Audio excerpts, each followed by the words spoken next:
Domes do not collapse because of stone alone. They collapse when men trade integrity for profit. And it took a poor shepherd's boy to hear the crack before anyone else dared to listen. The summer in Buckingham County, Virginia, pressed hard against the earth. Heat rose from the fields like smoke, and the ground split into thin scars of drought. Sheep wandered lazily, ribs faint beneath their wool, and the air smelled of dry hay stacked against weather-beaten barns.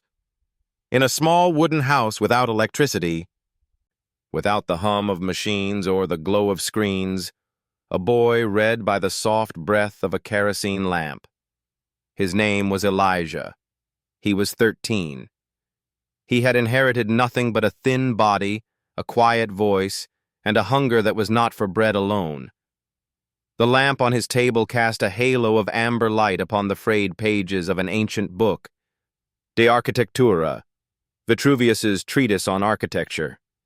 The translation was brittle, its spine repaired with tape.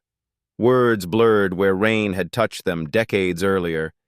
Yet Elijah traced every line with his fingertip as though it were scripture. His father, a shepherd who leased land he would never own, often paused at the doorway and shook his head. "Boy, those words won't put food in your stomach. Sheep will. Hay will." Elijah would smile faintly. "But Father, every stone has a way of speaking. If I learn their language, maybe I can help them stand." The man sighed. His hands were leathered from binding hay bales and tugging stubborn ewes.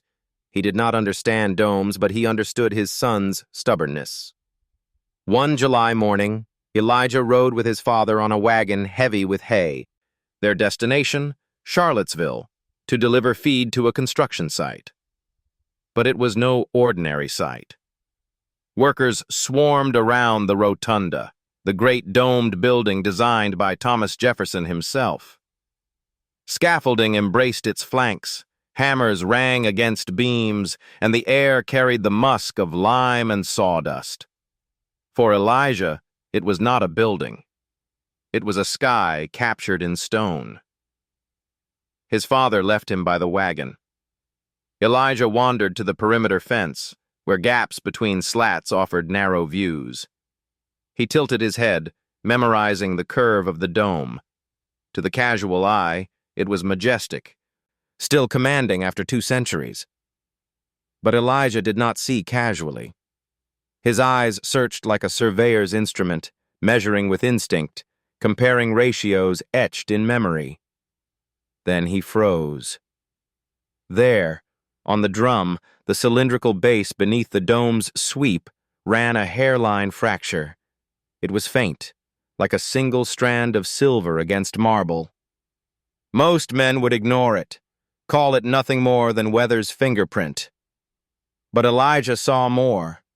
He fumbled in his pocket and drew out a broken ruler, the last half of a tool he had once used to measure fence posts. He lifted it against the fence and aligned it with the dome's curvature, whispering calculations. Vitruvius had written that domes stand not because of stone itself, but because of the path of forces, the line of thrust that carries weight safely through each voussoir, each wedge-shaped stone. If that invisible path strays outside the middle third of the wall's thickness, tension awakens, and tension is what stone despises. Elijah measured with his eyes, then again with memory, and a chill spread across his chest. The rotunda's dome seemed lower than the proportions Jefferson favored. A segmental dome, compressed to save material, shifted the line of thrust outward toward the drum's edge. At roughly 68 degrees along the rib, the forces would seek escape. The fracture was the dome whispering, "I am tired of this lie." Elijah pressed the broken ruler to his chest as though it were a relic. When his father returned, sweat streaking his shirt, he noticed the boy's paper smudged with charcoal sketches. "What's this now?"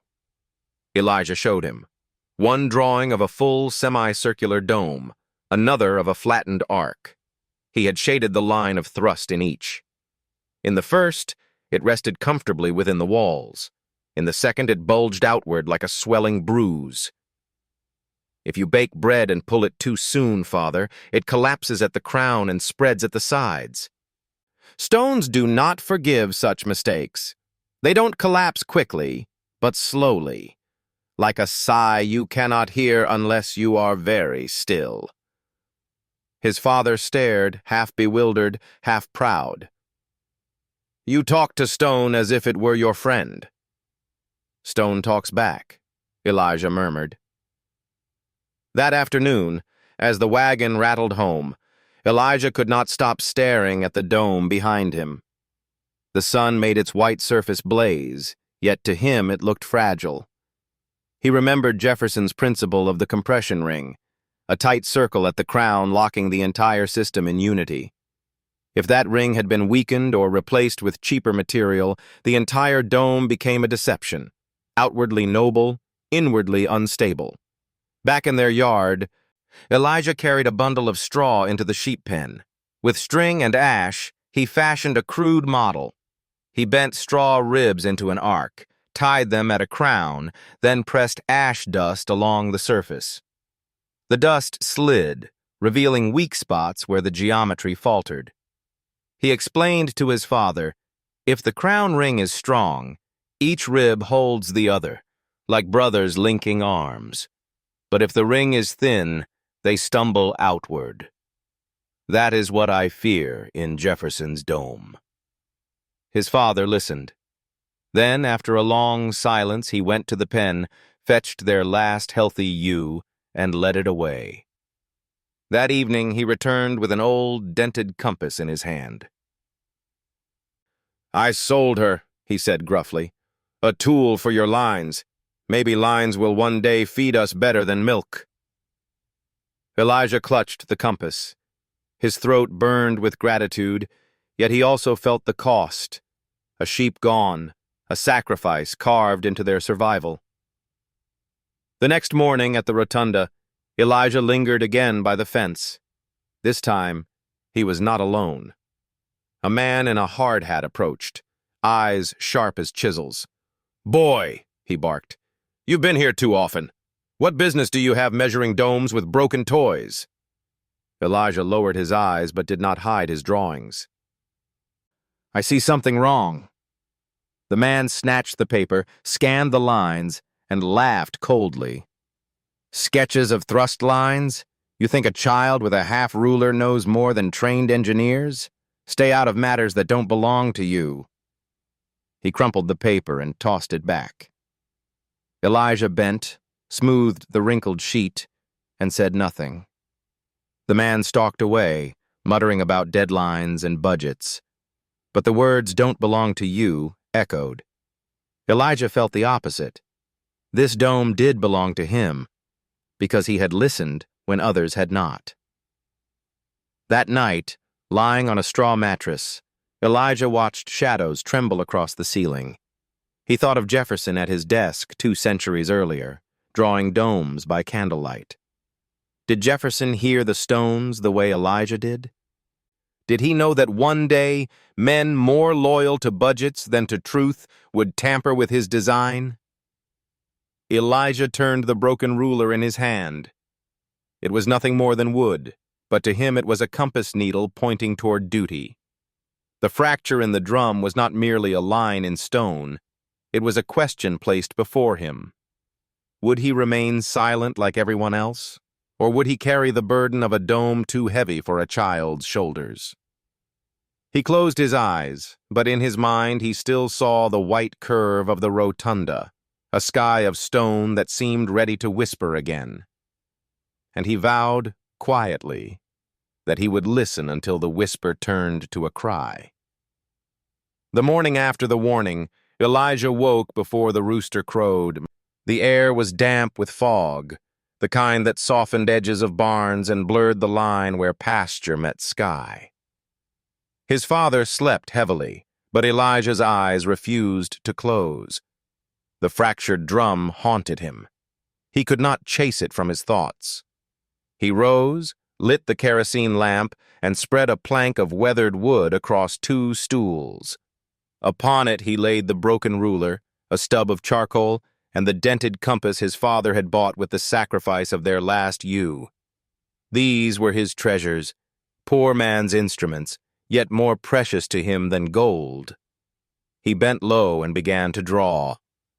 With the compass he scratched circles into the soft wood. With the ruler he measured what little he could. And when lines fell short, he finished them with his eye and memory. His models were not precise like those of architects in Charlottesville, but they carried within them the boy's devotion. He shaded one diagram carefully, a drum, a dome, and the line of thrust curling like a secret river through stone. He pressed so hard with the charcoal that it snapped in half. He rubbed the dust with his finger, smearing it into shadows where he imagined cracks would spread if weight strayed too far. When his father came out to yoke the mule, he found Elijah hunched over the board. "Still drawing domes?" he asked with a weary chuckle. "Still listening," Elijah corrected gently. "Every mistake makes a sound, Father. You just have to know how to hear it." Later that day, Elijah accompanied his father again to the rotunda site. The wagon creaked with hay, but Elijah's mind carried heavier cargo, formulas, arcs, and doubts that gnawed at him. When his father busied himself with the foreman, Elijah slipped toward the shadow of the scaffolding. There, he pressed his palm to the ground as if feeling for tremors. He looked up and measured again with nothing but eyes and memory. He whispered, "If the rise is shortened, the thrust shifts outward. The voussoirs are meant to hug each other like teeth in a jaw, but if the bite loosens, the jaw breaks." A voice startled him. "Boy, what are you muttering?" Elijah spun. It was the gatekeeper, an old man with a bent back and a kind, lined face. His name was Walter. His uniform was faded, his hat too large, but his eyes shone with alertness. "I was measuring," Elijah admitted. He lifted the broken ruler like an apology. Walter laughed softly. "Measuring? With that? It is enough if you know where to look." Walter studied him a long moment. "You remind me of Jefferson himself. Folks say he'd sit for hours, drawing circles in dust just to test an idea." Elijah hesitated, then pointed upward. "Do you see the crack in the drum?" Walter followed his gaze. His eyes narrowed. He did not answer immediately. Instead, he sighed. "There are whispers, boy. Whispers I should not repeat. But since you already see what most pretend not to, I will tell you." He leaned close, lowering his voice. "The board chose a cheaper design. They said it would save money, shorten time. Some engineers argued, but those voices were buried under talk of budgets and deadlines. I heard that Jefferson's original notes called for a higher curve and a strong compression ring, but such a design costs more stone, more labor. So they flattened it. Less material, more profit. That is the arithmetic of men who count dollars instead of cracks." Elijah's chest tightened. "So the change was not a mistake?" "No," Walter said bitterly. "It was a decision." The boy stared at the broken ruler in his hand. For a moment he wished it were whole, sharp, perfect. But perhaps its brokenness matched the dome itself, both wounded, both still trying to measure truth against lies. That evening Elijah carried his worries back to the farm. The sheep bleated restlessly in the pen, sensing his unease. He went into the barn, gathered straw, and built a rough frame of intersecting ribs. He tied them with twine, forming a fragile skeleton of a dome. Then he sprinkled ash from the hearth across its surface. The ash trickled down, gathering at the base. At one rib the ash slid away entirely, leaving a gap. Elijah tapped the rib. It sagged, threatening collapse. He whispered, "This is what happens when voussoirs do not share the burden. This is what happens when money carves shortcuts through stone." His father came in and watched silently. At last he said, "You are building with straw what others build with marble." Elijah looked up. And yet the principle is the same. A dome is not marble. It is agreement, each piece leaning on the next, each holding the other. When one grows selfish, all suffer. The man's eyes softened. He reached into his pocket and drew out a small cloth pouch. Inside were 3 coins, his entire savings. He pressed them into Elijah's palm. "If you need more tools, buy them. I cannot give you much, but perhaps knowledge will carry further than sheep ever could." Elijah clutched the coins, ashamed. "We can't spare this." "We can't spare ignorance either," his father replied. 2 days later, Elijah slipped into a gathering at the site, an informal meeting of engineers, contractors, and board members. He stood near the back, unnoticed at first, clutching his broken ruler and a piece of chalk. On a chalkboard, an engineer sketched the flattened dome. He explained budgets, deadlines, material savings. The men around the table nodded. Elijah could no longer keep silent. He stepped forward, heart hammering. "Excuse me." Heads turned. Murmurs rose. He hurried to the board, drew a simple arc of a semicircle, and marked a line of thrust descending safely within the walls.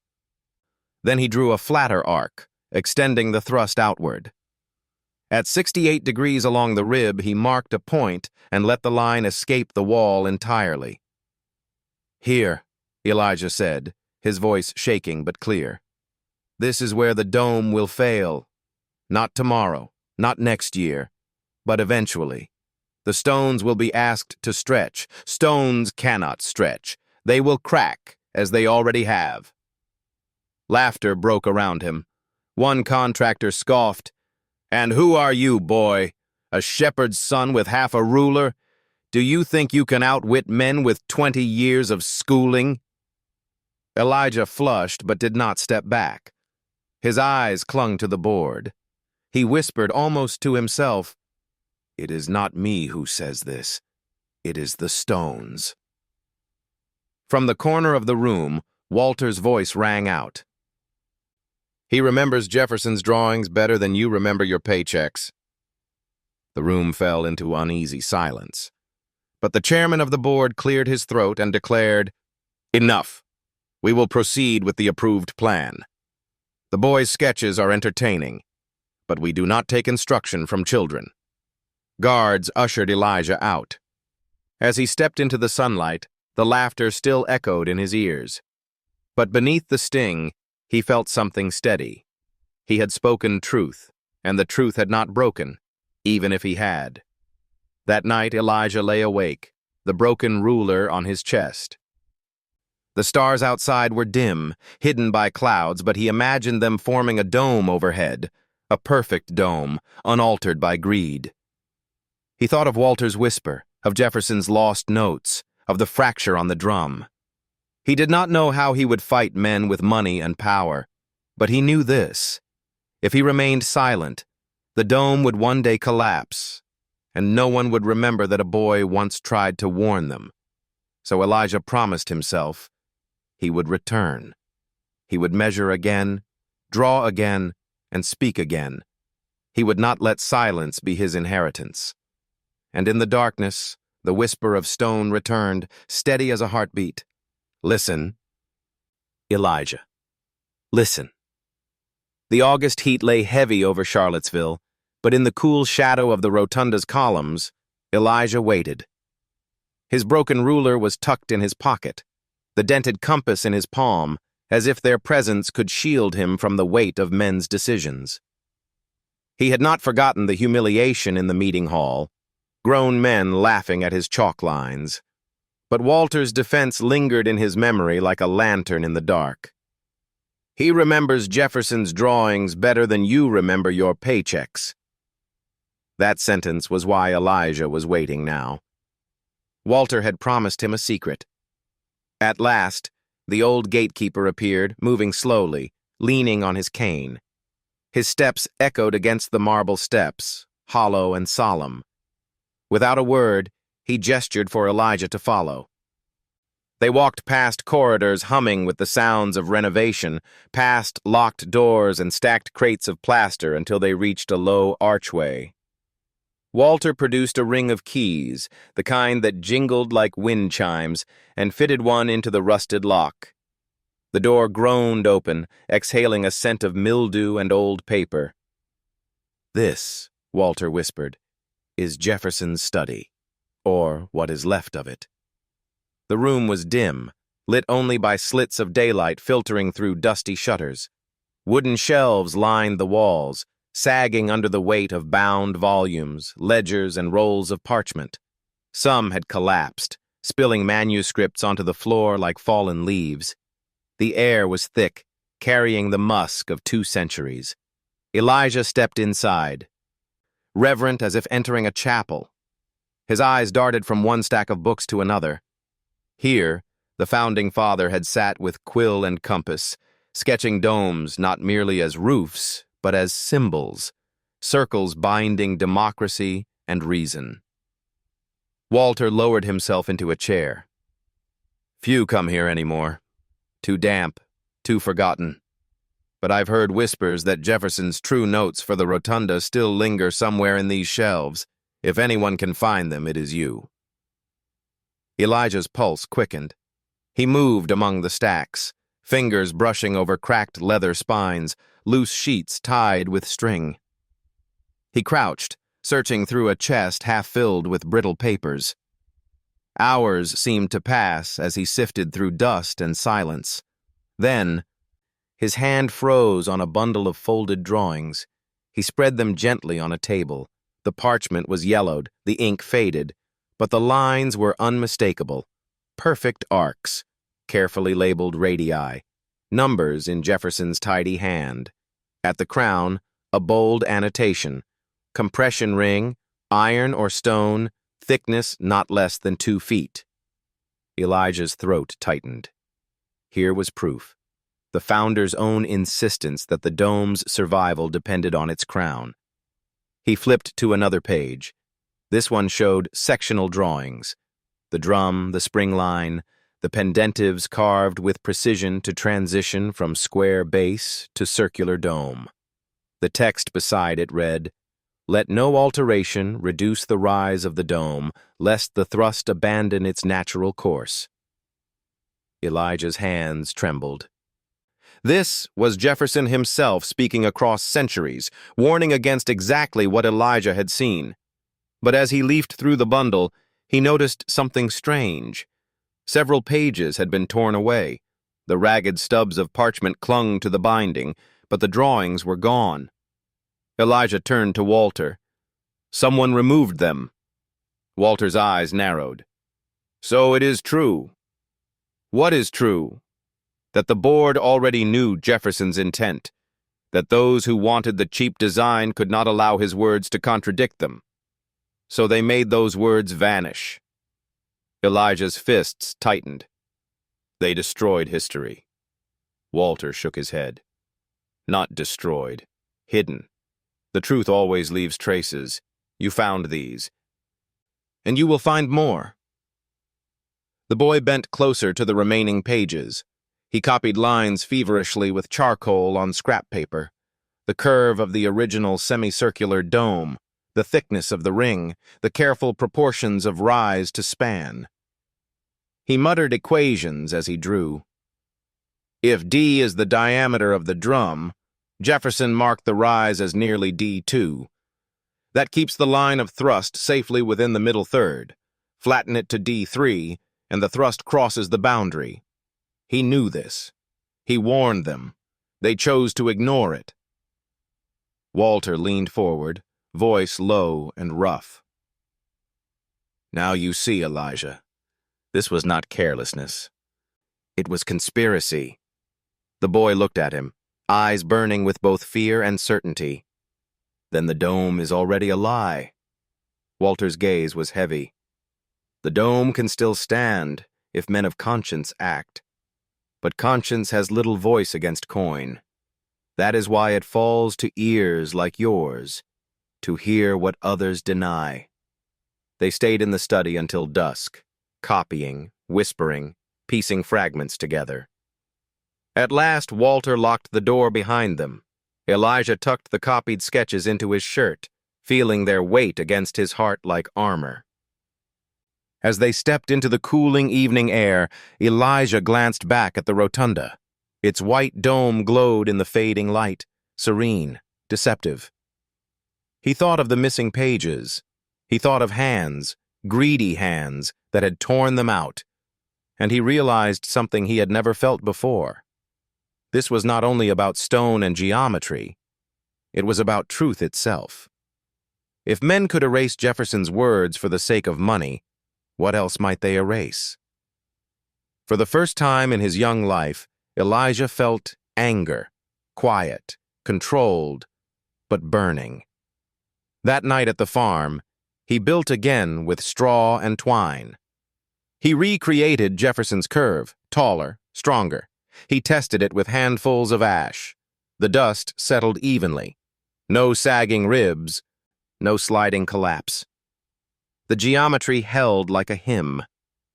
He whispered to himself as if speaking to Jefferson. I see you. I hear what you meant. They may have torn your pages, but they cannot silence your dome. His father entered, watching him from the doorway. You are working late again. Elijah nodded. I found Jefferson's own drawings. They proved everything, but some were missing, torn out. The man frowned. Why would anyone tear pages from a dead man's book? Because the pages told the truth. And truth costs more than they want to pay. His father's eyes softened with sorrow. Then you must carry the truth, Elijah, even if it is heavier than stone. Elijah looked at the straw dome glowing faintly in lamplight. It stood firm, every rib supporting the other. He whispered, I will.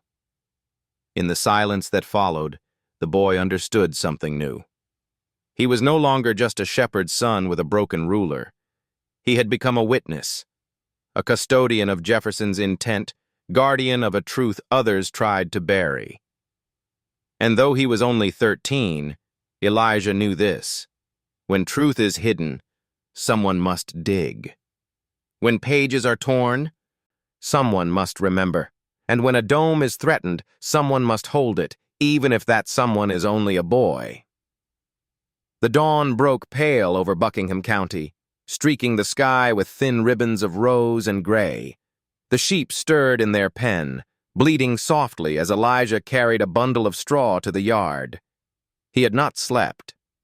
His dreams had been full of Jefferson's manuscripts, the arcs, the annotations, the missing pages torn out by hands that feared truth. Now he wanted to test them. He squatted on the dirt floor of the sheep pen, his knees pressing against the earth. With a boy's patience, he bent the straw into ribs, tying them at the top with twine. The structure trembled at first. But when enough ribs leaned upon one another, it steadied. He sprinkled ash from the stove across the skeleton, letting it settle like thin snow. Where the arc was correct, the ash clung in harmony. Where the angle was wrong, the ash slid down, leaving bald scars. Elijah adjusted the ribs again and again, learning with each collapse.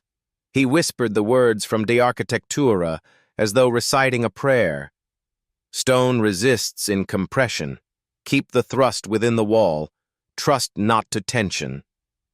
His father approached quietly, leaning against the pen, watching his son labor with straw as though it were marble. After a long silence, he asked, What are you building this time? A dome, Elijah answered without looking up. A true dome, the way Jefferson meant it. His father squinted. To him, it looked like a child's game, straw and ash, fragile as a cobweb.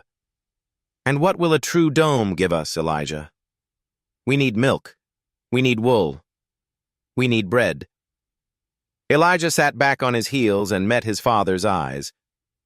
Do you remember how bread collapses if it is not baked long enough? The middle falls, the sides bulge. The man nodded. That is what happens when a dome is built too low. The line of thrust, the path of weight, pushes out, trying to escape. But when the dome rises properly, when each voussoir presses firmly on its neighbor, the weight travels down like water through a well. Then the dome stands not for years, but for centuries. His father's brow furrowed. What? Voussoir, Elijah explained gently. They are the wedge-shaped stones that make up the arch. Each one leans into the next, like brothers leaning shoulder to shoulder. Without them, the arch cannot live. The man looked at the straw model again. He saw not straw, but the fire in his son's eyes. And what about the top? The top is the crown. At its heart is the compression ring. Without it, the brothers at the sides have no leader to hold them together. His father folded his arms, silent. Elijah added softly, "It is the same with us. If one shoulder gives way, the whole house falls." The words struck deep. The man thought of his wife, Elijah's mother, who had died years before.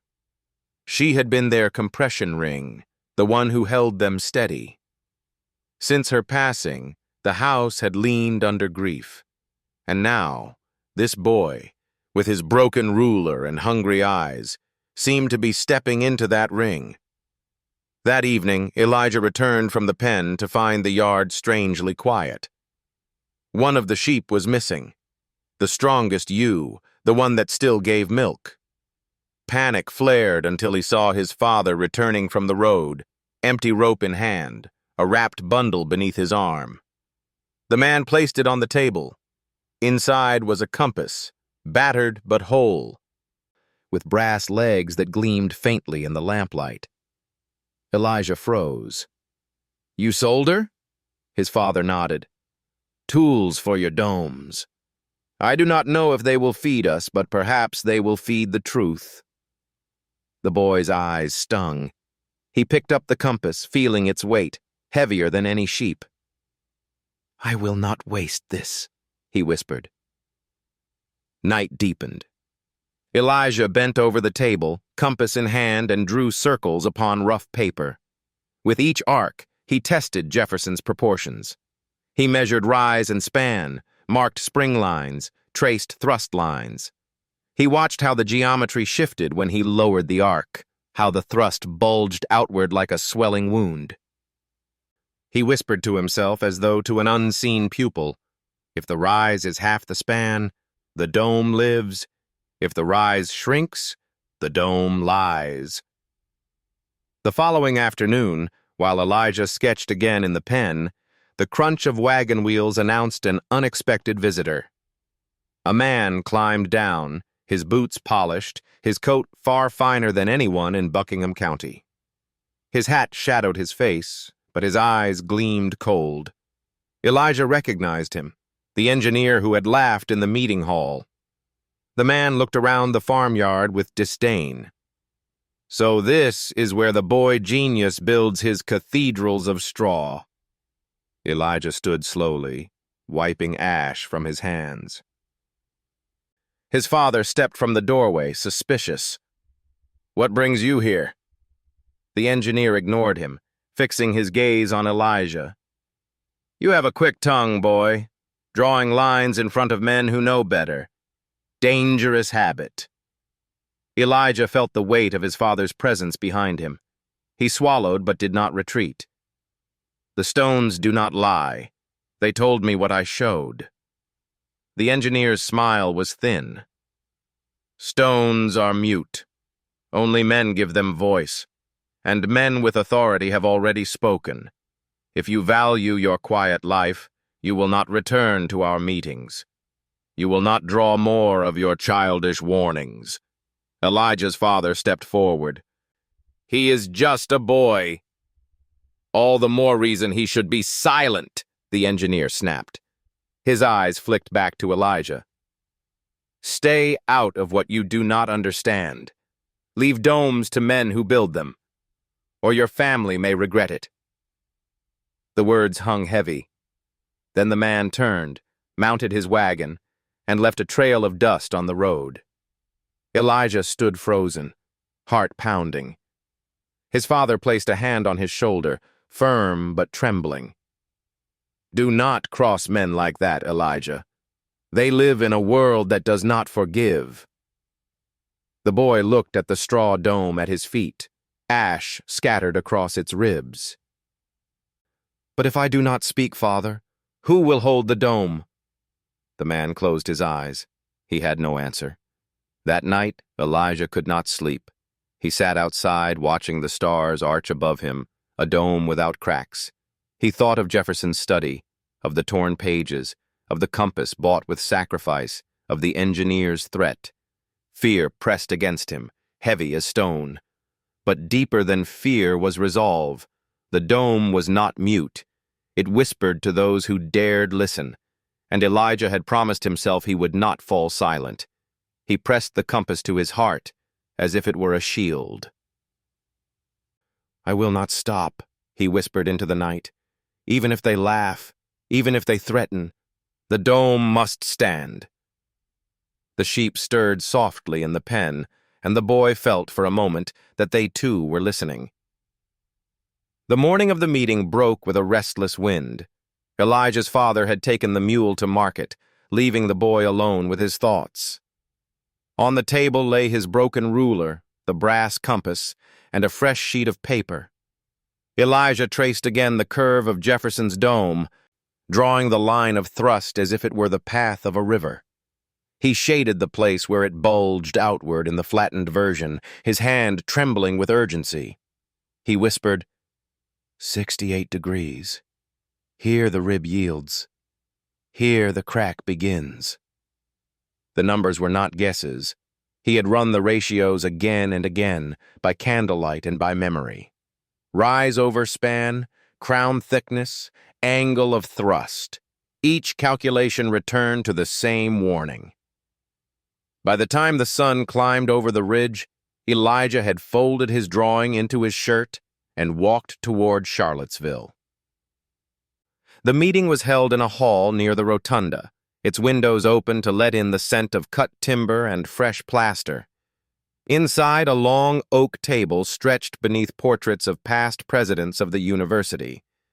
Men in suits and hard hats filled the chairs. Their talk was brisk, their gestures sharp, their pens scratching figures that always ended in dollars.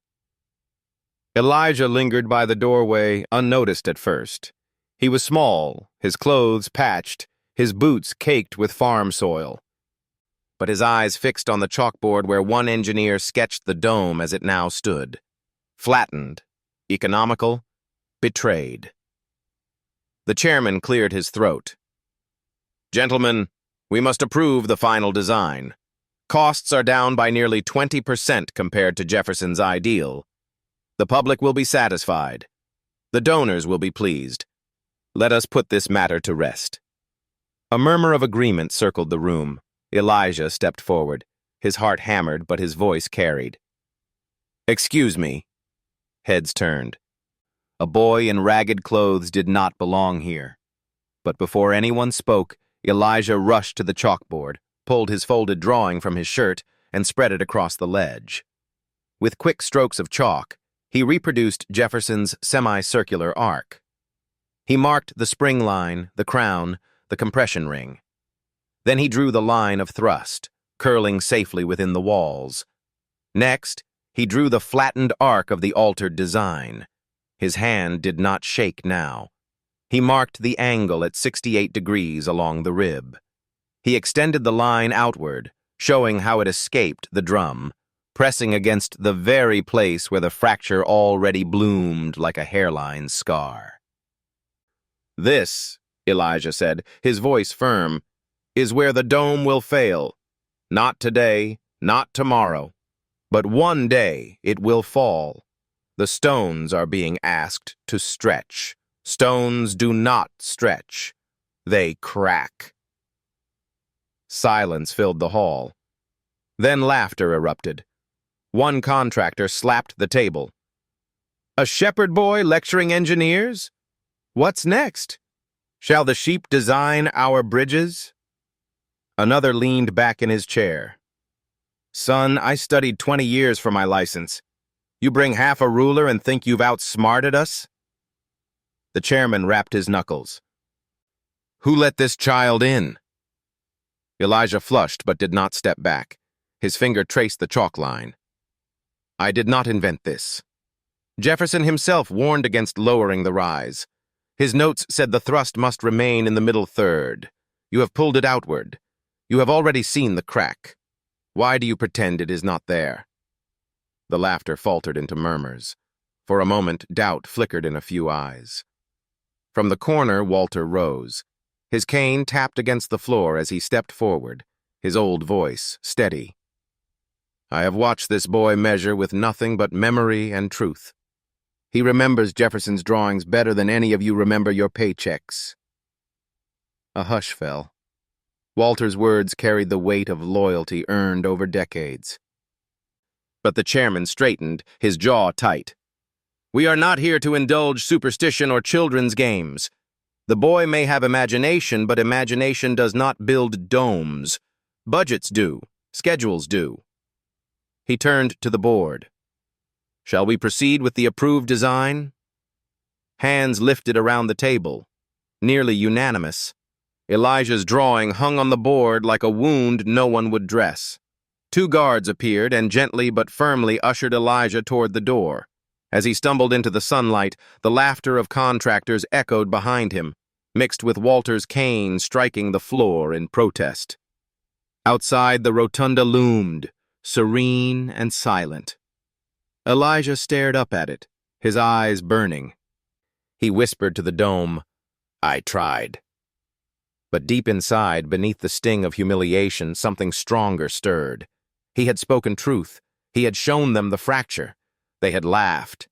Yet the crack remained, and it would grow whether men acknowledged it or not. That evening, back at the farm, Elijah sat by the pen with his compass and ruler. His father found him staring at a blank page.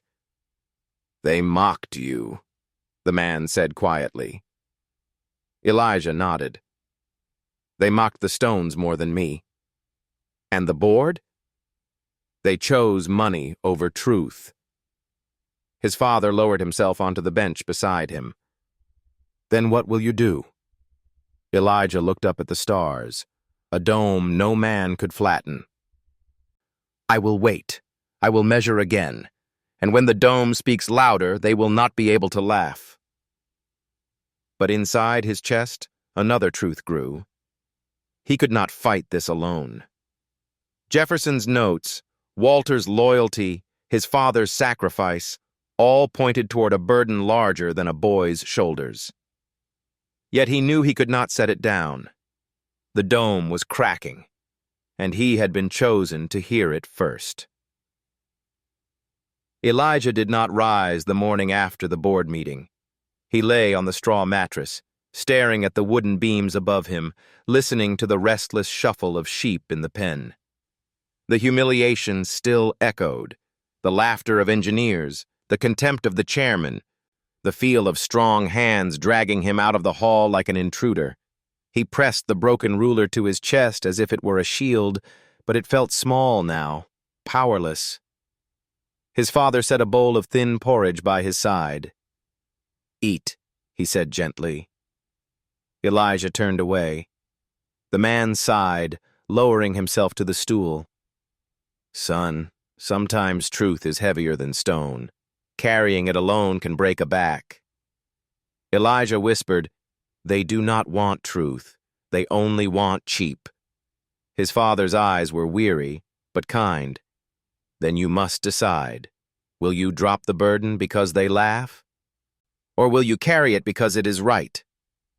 Elijah said nothing. His silence was not surrender, but exhaustion.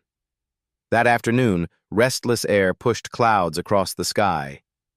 Elijah wandered toward the university grounds, not to confront anyone, but to walk beneath the dome he could not forget.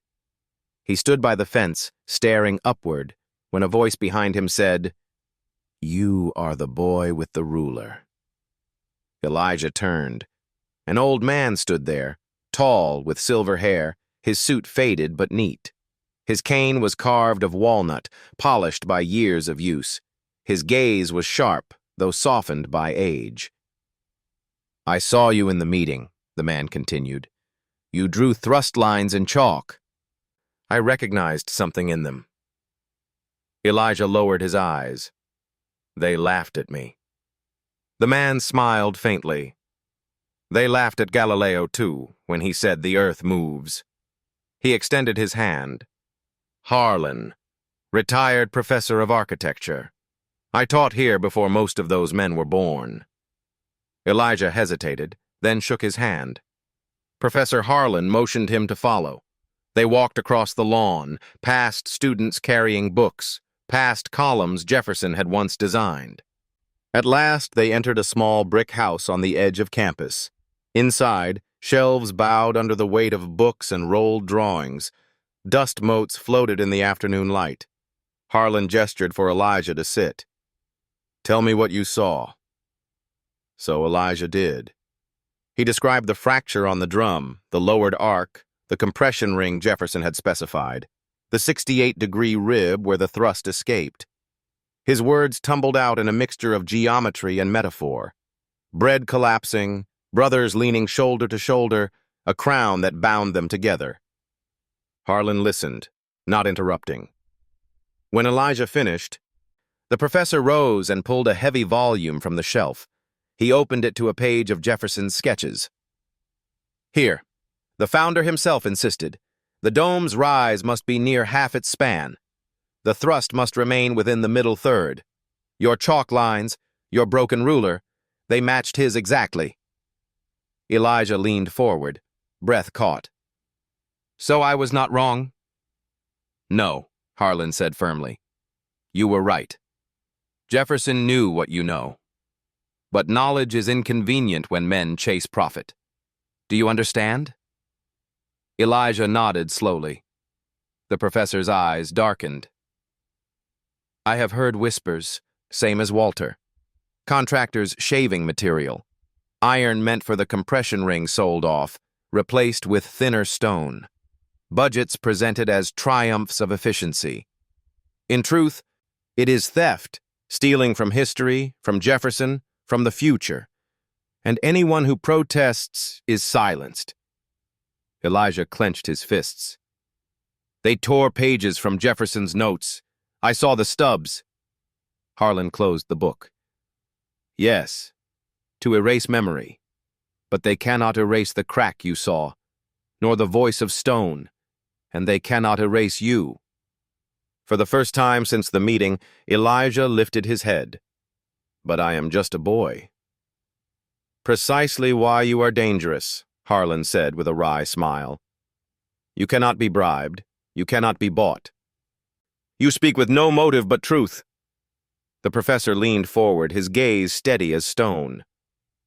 "The board has summoned another review.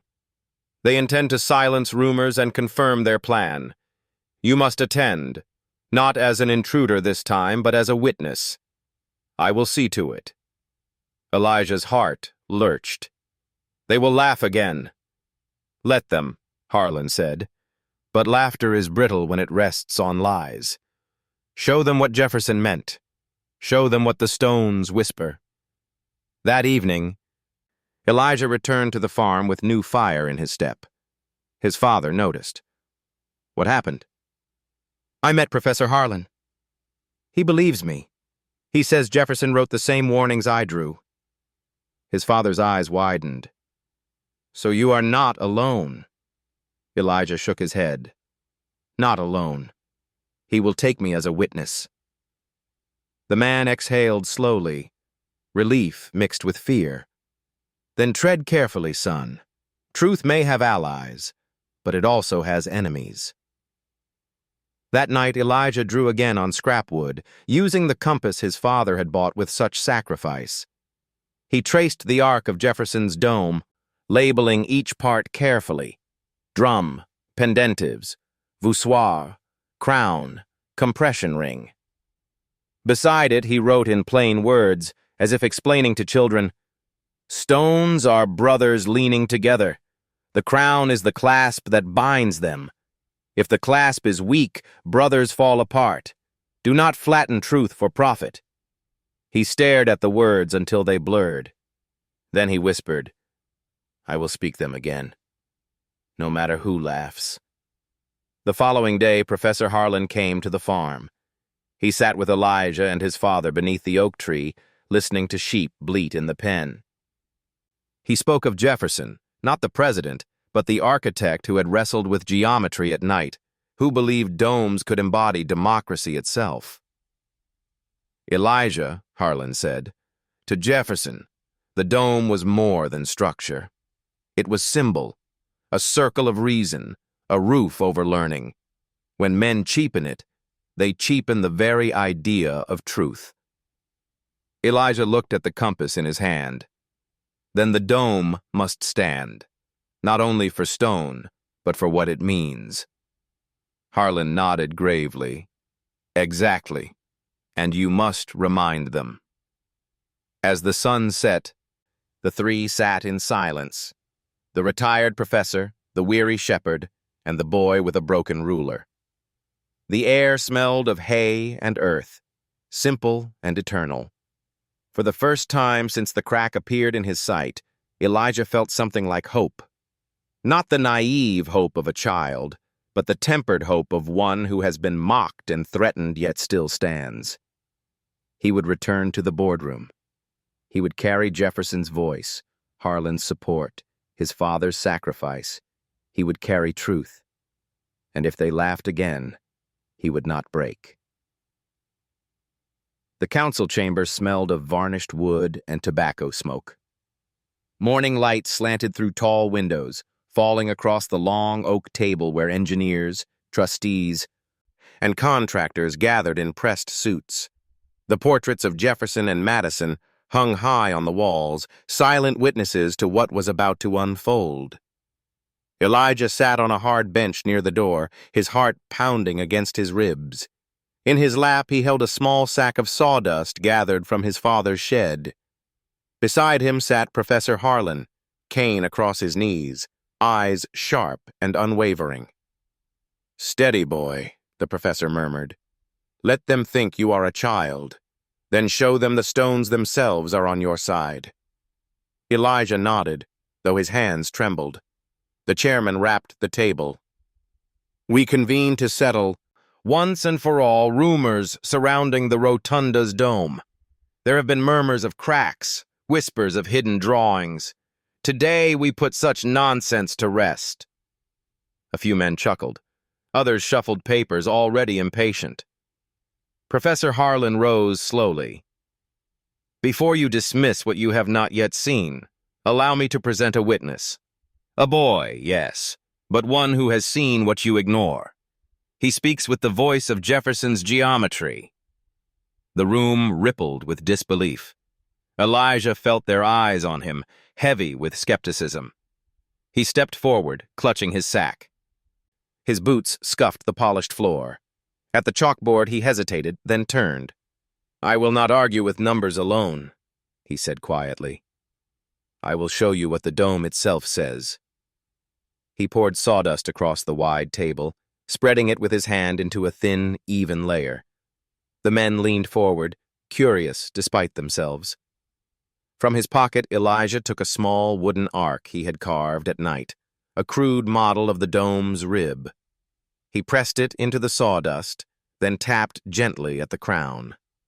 The dust trembled, then slid along invisible lines toward the base, collecting in a narrow path. "This," Elijah explained, "is Jefferson's curve. The thrust stays within the walls, safe and calm." He set aside the model and lifted another flatter arc. He pressed it into the dust and tapped again. This time the sawdust spilled outward, sliding beyond the base, scattering onto the polished wood. "Here," Elijah said, louder now, "is the dome you have built. The thrust escapes. It pushes the walls. And already the stone has begun to crack at 68 degrees along the rib. You can laugh at me, but you cannot laugh at the dust. It falls where it must." The room fell silent. One engineer, younger than the rest, leaned forward, his lips parted.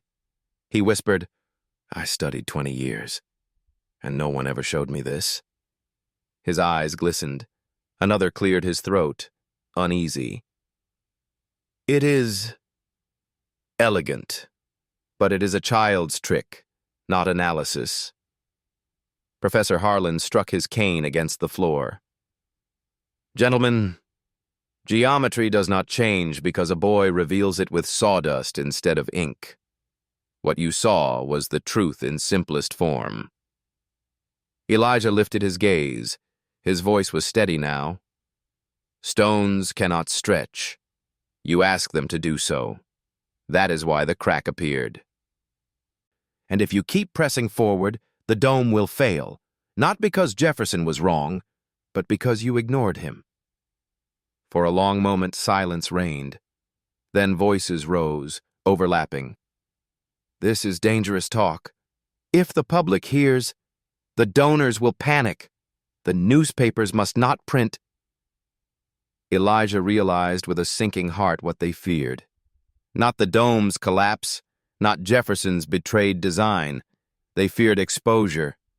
They feared scandal. One trustee slammed his palm on the table. "Enough! To correct according to this boy's claims would cost thousands. It would delay completion by months. Our reputations would suffer. I will not allow it." A contractor added sharply, "And who will tell the public their money was wasted on mistakes? No. We proceed as planned. If cracks appear, we shall patch them. Stone endures." Elijah felt his throat burn.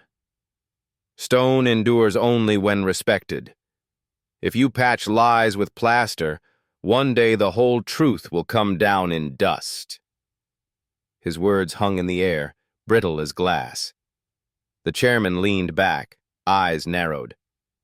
"Boy, you presume much. You dare accuse this board of deceit?" Elijah's hands clenched at his sides. "I accuse no man. I only repeat what Jefferson wrote and what the dome whispers." Professor Harlan's voice rang out. "And I, who taught architecture here for 4 decades, say the boy is correct. Jefferson intended a higher curve and a strong compression ring. To deny this is to deny both geometry and history." The old man's authority carried weight.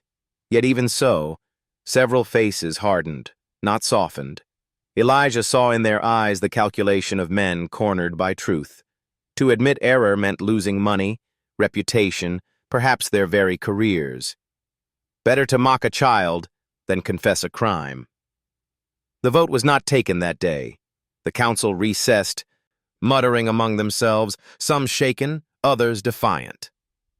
The room emptied slowly, leaving only Elijah, Harlan, and Walter, who had slipped in quietly to witness.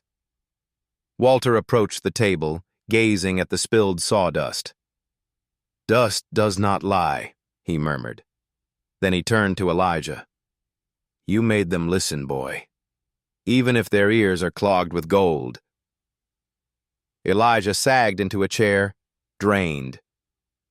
"They still will not change." Professor Harlan placed a hand on his shoulder. "Change is slow, but you cracked their confidence as surely as they cracked the dome. Some among them will not sleep tonight." Elijah looked down at his hands, still dusted with sawdust. He whispered, "I will not stop." And in his heart, he knew it was true. That night, back at the farm, Elijah rebuilt his straw dome once more. He sprinkled ash along its ribs, watching it settle with calm assurance. He thought of Jefferson, of the missing pages, of the young engineer moved to tears, of the trustees who feared truth. He knew the fight was not over, but for the first time he felt he had turned the tide. The dome had spoken in dust, and for one breathless moment, even the mighty had been silent before it. The rotunda stood wrapped in scaffolding like a patient in bandages. From the lawn, Elijah watched workers climb its ribs, hammering, chiseling, carrying buckets of mortar. To passers-by, the project looked triumphant, a university preserving its proud symbol. But Elijah knew better. Beneath the white lime wash, there was deception. Since the sawdust demonstration, whispers had spread through the workforce. Some dismissed the boy as a curious distraction. Others replayed the sight of dust flowing like water off the flattened arc, unsettled by how plainly it spoke. They returned to their work, but now every hammer blow carried a question. What if the boy was right? One evening, as the sun bled across the Blue Ridge horizon, Elijah was beckoned quietly by a pair of young engineers. They led him through scaffolding to the interior of the drum, where stones the size of coffins waited to be set in place. The air smelled of lime and wet earth. "Keep your voice low," one whispered. He was barely older than 25, spectacles sliding down his nose. "Not all of us agree with the board." Elijah's eyes widened. "You believe me?" The other man nodded grimly. "We've seen the cracks. We've read Jefferson's original ratios. But our voices are small. Contracts bind us tighter than mortar." They guided him to a massive stone freshly set into the wall. A trowel lay nearby, its edge glistening with wet mortar. "This stone," the spectacled engineer whispered, "will never be seen once the dome is complete. Tradition says masons sometimes leave marks inside, initials, prayers, a way of saying, 'I was here. Tonight, we wish to leave something else.'" He handed Elijah a chisel. Elijah hesitated. "What should I write?" "Your name," the man said softly, "so the dome will remember who saved it, even if men forget." The boy's hands trembled as he pressed the chisel to the stone. Slowly, carefully, he carved E-L-I-J-A-H. The letters were small, almost invisible, but each cut rang like a bell in his heart. When he finished, the engineers pressed mortar over the carving, sealing it forever. "The world may never read it," one murmured, "but the wall will, and walls listen longer than men." Days passed. Outwardly, the project pressed forward. Trustees congratulated themselves on saving funds. Donors toured the site, nodding at the scaffolding as if at a monument already complete. Newspapers printed neat columns about efficient stewardship of heritage. Nowhere did Elijah's name appear, but beneath the surface, pressure mounted. An audit was quietly initiated, sparked by rumors Professor Harlan had let slip to sympathetic faculty. Papers were traced, invoices compared, and soon, like cracks spreading from a hidden fracture, the truth emerged. Funds meant for iron reinforcement had been diverted. Contracts had been rewritten to allow cheaper stone. Money had flowed into private accounts, disguised as adjustments. The man at the center of it was none other than the lead engineer, the one who had come to Elijah's farm with threats. The revelation struck like a thunderclap. In the boardroom, where once laughter had greeted Elijah's warnings, now anger seethed. Trustees who had scoffed at him turned their fury on the engineer. "You endangered Jefferson's dome. You embezzled from the university. You shamed us before history." The engineer tried to defend himself, muttering about efficiency, about necessity, about the boy's meddling. But his words rang hollow. The evidence was stone heavy. Within a week he was dismissed, contracts revoked, his name erased from official reports as if he had never been there. Yet the board did not trumpet their shame to the public. The newspapers printed only a polite notice. "A change in leadership at the Rotunda project ensures smoother progress."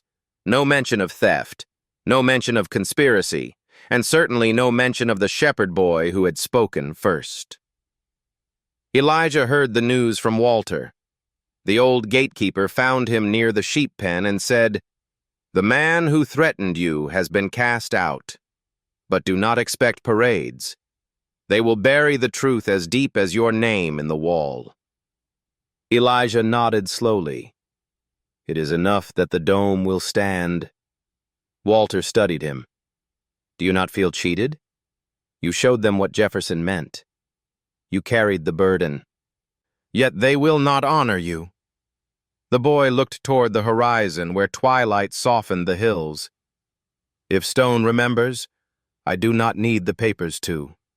Let the dome itself bear witness." Walter smiled faintly. "Spoken like a mason older than your years." But not everyone turned from him. Among the honest engineers, a quiet reverence spread. They began to call him, in low voices, "the boy who listens to stone." They would nod to him on campus, tip their hats when passing his father's wagon, slip him scraps of chalk or paper for his studies. It was not fame, but it was fellowship. At night, Elijah continued his experiments in the sheep pen. With straw ribs and ash powder, he taught himself the language of arches and vaults. He practiced explaining in words simple enough that his father could understand. "The dome is not a roof, Father. It is a covenant. Each stone promises not to fall, as long as the others keep their promise." His father would nod, not fully grasping the equations, but fully grasping the faith. One night, as cicadas droned in the trees, Elijah dreamt of the dome. He dreamt he was inside it, the walls towering like cliffs.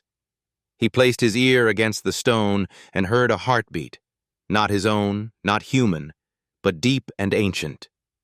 It whispered, "I will stand because you listened." He awoke with tears on his cheeks. The weeks rolled on.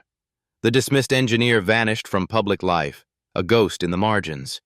The dome grew steadily, repaired according to Jefferson's original ratios, quietly, without public announcement, but faithfully. And Elijah continued to live as before, herding sheep, drawing circles in dirt, reading by lamplight. Nothing in his life seemed changed, yet everything was. For within the rotunda's drum, hidden beneath mortar, his name slept in stone. And he knew that long after trustees and contractors were forgotten, the wall would still be listening. Autumn settled over Buckingham County. The fields turned gold, and the air cooled with the smell of smoke from wood stoves. The rotunda dome rose complete in Charlottesville, gleaming white, its cracks sealed, its curve corrected. Professors praised the restoration. Trustees boasted of efficiency. Tour guides spoke of Jefferson's vision as if nothing had ever gone wrong. Few mentioned the shepherd boy who had measured with a broken ruler. But word traveled quietly, like wind through tall grass. Letters came addressed to Elijah, scholarships from distant schools, invitations from benefactors, offers of rooms with electricity and libraries with more books than a boy could dream. Some letters promised travel, even Europe, where domes older than America stood. Elijah read them all by lamplight. His father's eyes shone with pride, yet behind the pride lingered fear. Fear that his boy might vanish into a world far away, never to return. One night the man asked, "Will you go, Elijah? These chances are rare. They could lift you from this life." Elijah folded a letter slowly. "Father, I do not want to be lifted away. Knowledge is not meant to be locked in towers. It is meant to be shared, even here." The man studied him, then nodded with quiet understanding. So Elijah stayed. He gathered children from neighboring farms, barefoot boys, girls with patched dresses, sons of laborers who had never held a compass. They came shyly at first, curious why a shepherd's son was calling them. Elijah led them to the sheep pen, cleared of straw, where he had once built his models. "This will be our classroom," he announced. "We have no blackboard, but we have dirt, ash, and string. That is enough." The children giggled, uncertain. But Elijah knelt, drew a circle in the dirt with his compass, and began to teach. "Look," he said, "this circle is perfect, though the ground is rough. Every point is equal distance from the center. That is fairness." He handed the compass to a girl who had never held a tool. "Now you try. Make fairness with your hand." She pressed the point, stretched the leg, and turned carefully. When the line closed, her eyes widened. "I made it." "Yes," Elijah said gently. "Fairness belongs to anyone who learns its secret." He showed them how arches work, balancing two stones that leaned on each other. He tied straw into ribs, sprinkled ash to show how weight traveled. The children gasped when the ash slid in paths invisible until revealed. "This," Elijah said, "is how justice works. If one side takes more than its share, the whole arch collapses. But if each bears what it can, the arch stands strong." The metaphors sank deeper than equations ever could. The children nodded, not just understanding domes, but understanding life. Word of the strange school spread. Neighbors came to watch. They saw their sons and daughters tracing circles, building arches, laughing as straw domes collapsed and were rebuilt stronger. Poor farmers who had never entered a university listened as Elijah explained in plain words what Jefferson had written in Latin centuries earlier. "The dome," Elijah said to them, "is a promise. Each stone says, 'I will not fall if you do not.' That is how a community lives." Some fathers wiped their eyes. Some mothers whispered blessings. One day, Walter visited, leaning heavier on his cane. He stood at the edge of the pen, smiling as children bent over dirt diagrams. "You built a school without walls," he said. Elijah smiled.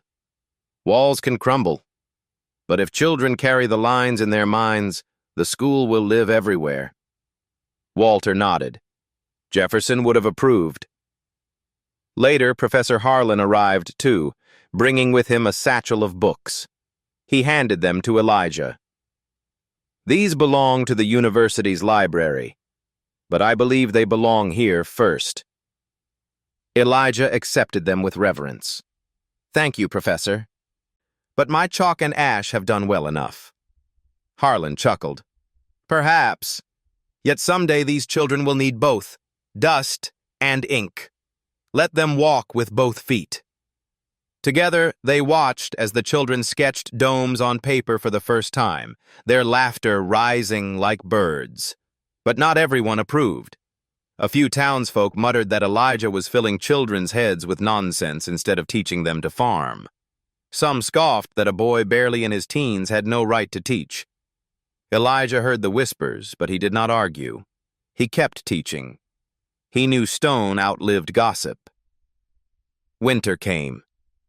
The sheep pen grew cold, so Elijah moved the lessons into a neighbor's empty barn. There the children huddled in coats, their breath steaming, while Elijah traced lines in frost on the floor. He spoke of pendentives, the curved triangles that carry a dome from square to circle. "Life is like this too," he said.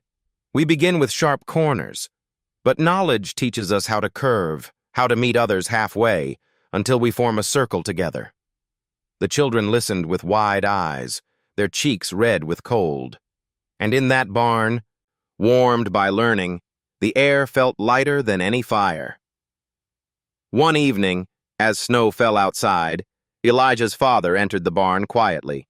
He leaned against the post, watching his son explain how voussoir worked, how each wedge-shaped stone leaned on the next. Elijah lifted a stone fragment and placed it atop two others, creating a tiny arch. "See? Alone they fall, together they stand." The children clapped. Elijah's father wiped his eyes discreetly. Later, walking home, he placed his hand on his son's shoulder. "Your mother would be proud. You are building something she always wanted, a place where children learn without fear."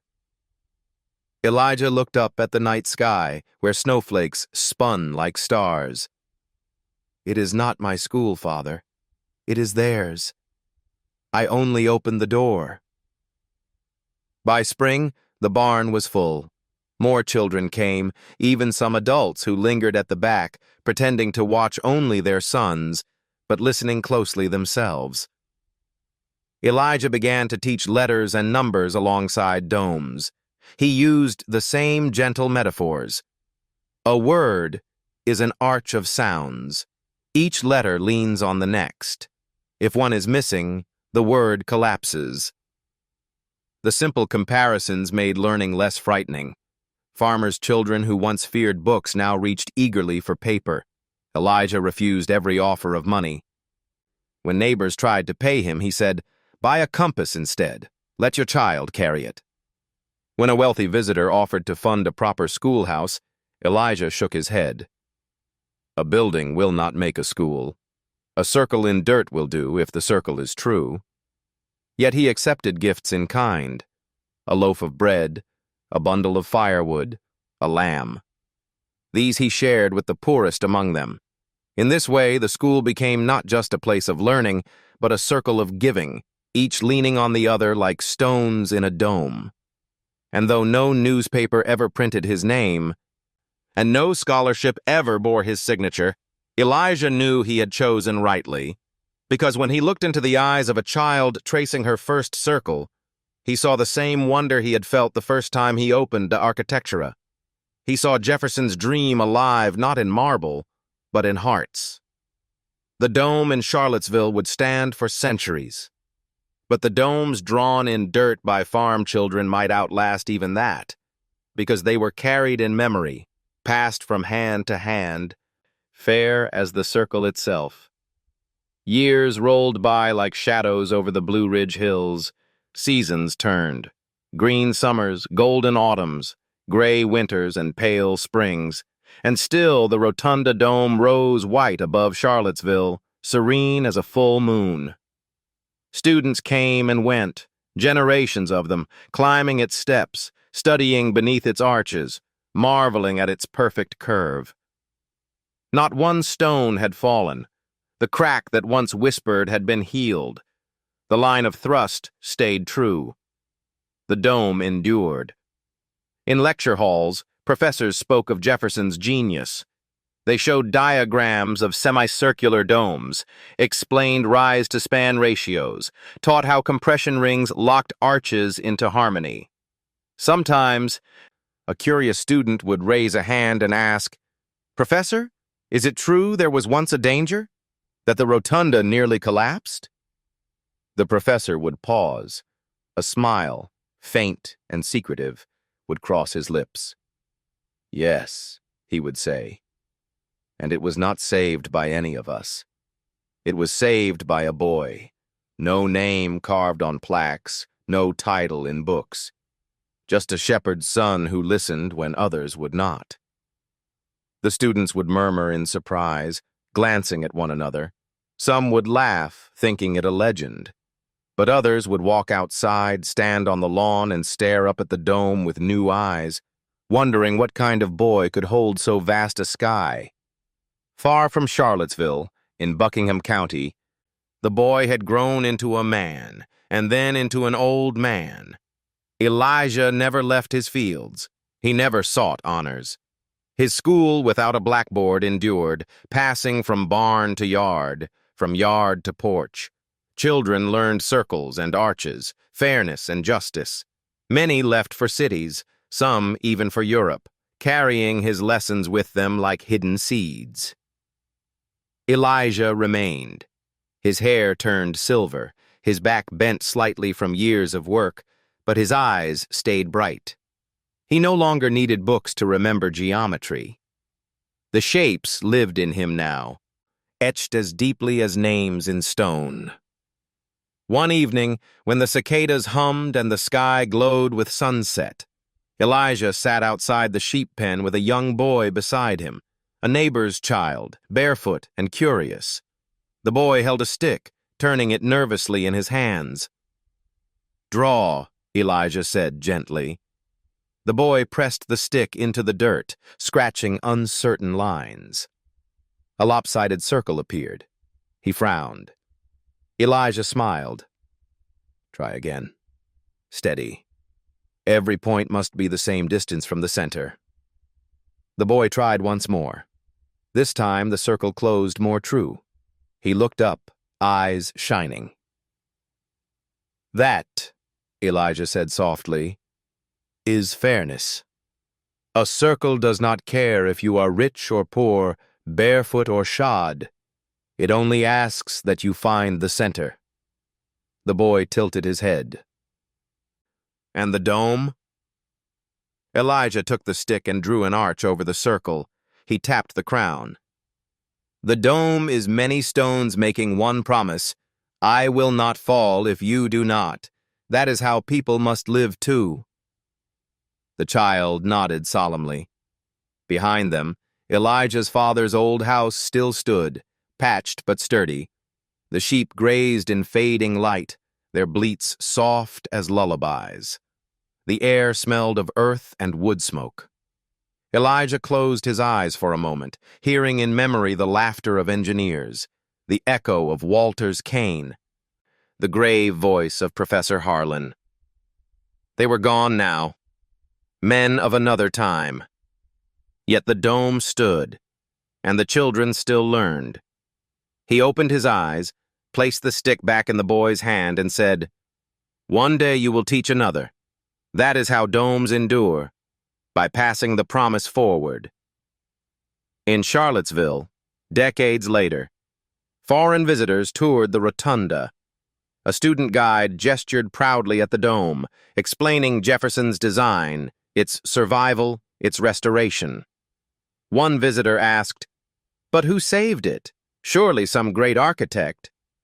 The guide hesitated, then recalled a story half-whispered by a professor. He pointed toward the hills. "Not an architect, a boy. His name is not written anywhere, but the dome listens still." The visitors looked puzzled, then awed. They craned their necks upward, sensing something beyond stone, a presence, a memory hidden in mortar. At Elijah's farm, the boy finished his circle in the dirt. Elijah smiled, his voice a whisper. "Good. That circle will outlast us both." The evening deepened. Stars began to prick the sky, forming a vast dome overhead, the first and oldest dome of all. Elijah leaned back, weary but at peace. He had carried his burden, not in marble halls or boardrooms, but in dust, ash, and straw.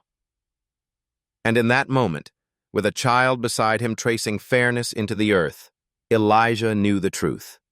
You do not need to be remembered by newspapers or honored with statues. If even one child learns the circle, if even one community holds together like stones in a dome, then you have held the sky. The rotunda's dome gleamed white for generations to come. Tourists marveled, scholars lectured, children played on its steps. And though Elijah's name lay hidden inside one stone, unseen, unheard, it did not matter.